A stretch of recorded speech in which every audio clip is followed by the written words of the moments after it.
తప్పుగా feel అవుతున్నారే Revanth Reddy classmate అనగానే ఆశ్చర్యపోయారు.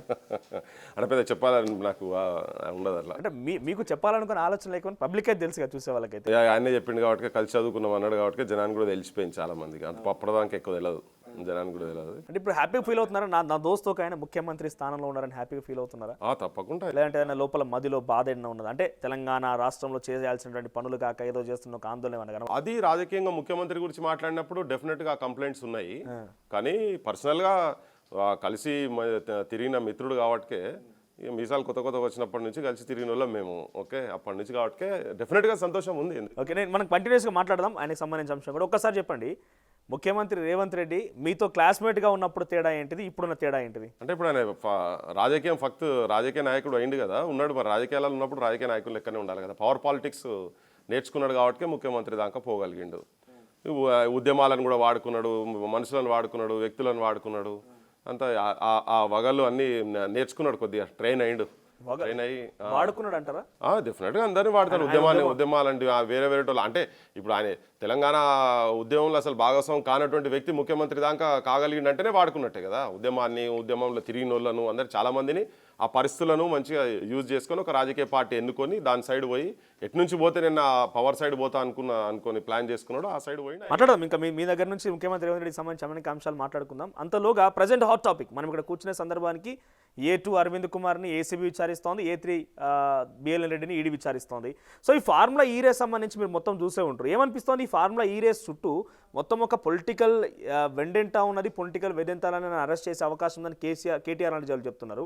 లేదని అక్రమాన్ని చేసిండు, మా దగ్గర అన్ని ఆధారాలు ఏసీబీ లేదంటే ప్రభుత్వాలు చెప్తున్నాయి. మీకేమనిపిస్తోంది దీని చుట్టూ రాజకీయం అంతా కూడా? ఇప్పటికే బాగా ఆలస్యమైంది మనోజ్. ఇది ఇప్పటికే ఎప్పుడో బొక్కల వరేయాలైనాను కేటీఆర్ను. ఆ కుటుంబం మొత్తం జైళ్ళలో చిప్పకూడు తినాల్సినటువంటి వాళ్ళు బయట తిరుగుతారు. ఇంకా సంవత్సరం అయిపోయింది. దేనికి వ్యక్తిగత? ఇప్పుడు కాళేశ్వరం ప్రాజెక్టు ఉన్నదబ్బా, కుంగిపోయింది కదా కిందికి. హుసేన్ సాగర్ మంచిగానే ఉంటుంది, ఉస్మాన్ సాగర్ మంచిగానే ఉంటుంది, హిమాయత్ సాగర్ మంచిగానే ఉంటుంది. ఎప్పుడో స్వతంత్రం రాకముందు కొన్ని ఏళ్ళ కింద కట్టే 100 సంవత్సరాల కింద కట్టిన స్ట్రక్చర్లు అట్లనే ఉంటుంది. ఈ కట్టిన తర్వాత 2 ఏళ్ళకే కింది పోయిందంటే దాని అవినీతి జరిగినట్టు కదా. పర్రెలు వాస్తుంది అది ఎక్కడన్నా.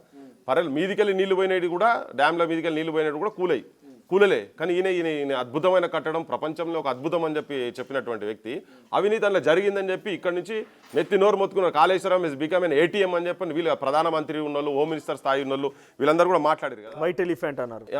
తెలంగాణకి ఇట్ ఈస్ వైట్ ఎలిఫెంట్, కానీ వాళ్ళకి మాత్రం కామధేనువు లెక్క కదా.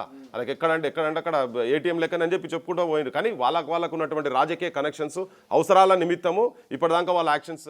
ఫార్ములా ఈ రేస్ గురించి ఏం చెప్తారు? ఫార్ములా ఈ రేస్ 100% అందులో అవినీతి ఉన్నది, జరిగిందనే కదా.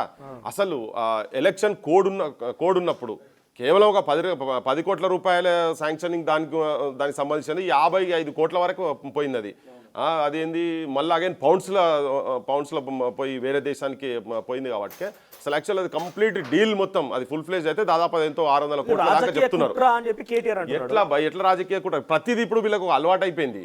ఏది మాట్లాడినా రాజకీయ కుట్ర. ఏం ప్రైమ్ ఎఫెసి ఉన్నదని ఇప్పుడు హైకోర్టే చెప్పింది కదా. హైకోర్టే చెప్తున్నది కదా, దీనిలో ఉన్నది ఇది జరిగింది, ట్రాన్సాక్షన్ జరిగింది అనేది.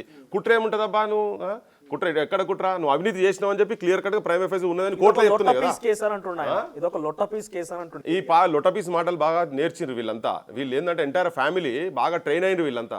ఈ తెలంగాణలో సామెతలు, పిట్టకథలు, పిచ్చి కథలు, తుపాకీ వెంకటరామలు ముచ్చట్లు, ఇవన్నీ ట్రైనింగ్, ఇవన్నీ బాగా ఎక్స్పర్ట్ ఉన్న వాళ్ళందరినీ గుసబెట్టి పాటలు చెప్పించిండు కేసీఆర్. బిడ్డ అట్లనే ఉన్నది, లిక్కర్ రాని ఆమె అట్లనే మాట్లాడుతుంది, ఈయన అట్లనే మాట్లాడుతుంది, హరీష్ అట్లనే మాట్లాడతారు. ఆయన హరీష్ రావు తుపేల్ కేసు అంటుండు. అదే తుపేల్ కేసు ఏందో మరి. వీళ్ళంతా తోపులు అయితే నిలబడాలి కదా. అది తుపేల్ కేసు అయితే వీళ్ళు పెద్ద తోపులు అయితే నిలబడు. మరి ఎందుకు భయపడి ఎందుకు ఉరుకుతున్నావు? ఈడికెళ్ళి మన సుప్రీంకోర్టుకి వెళ్ళి గంటలకు కోట్ల రూపాయలు తీసుకొచ్చి నీ తరఫుకెళ్ళి వాదన ఎందుకు పెడుతున్నావు? తుపేల్ కేసు అయితే గాలి కొట్టుకోపోయేదే కదా.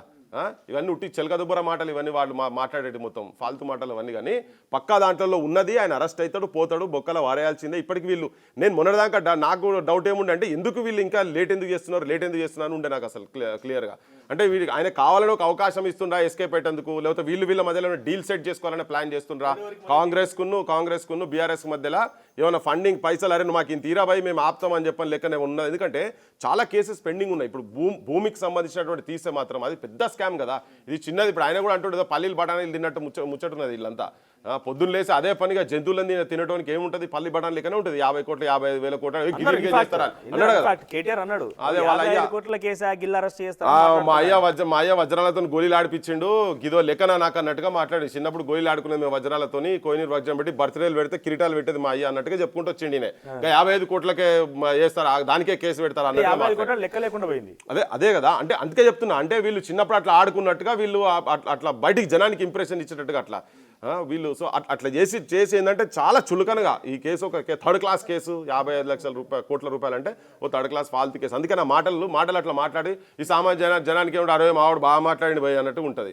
అదే మరి తోపు అయితే నిలబడరు, అడ్డం మరి నిలబడరు. పోయి అన్నాడు కదా ఆయనే, కూర్చొని యోగా చేసుకుంటా కూర్చుంటా, బ్రీతింగ్ ఎక్సర్సైజ్ చేసుకుంటూ కూర్చుంటా, స్లిమ్ అయితే బయటకు వచ్చి అందులో లోపల వాకింగ్ జాగింగ్ చేస్తా, బయటకు వచ్చినాక పాదయాత్ర చేస్తా, ఇవన్నీ పిటకథలు చెప్పిండు కదా. ఏమైంది మరి ఇప్పటికే?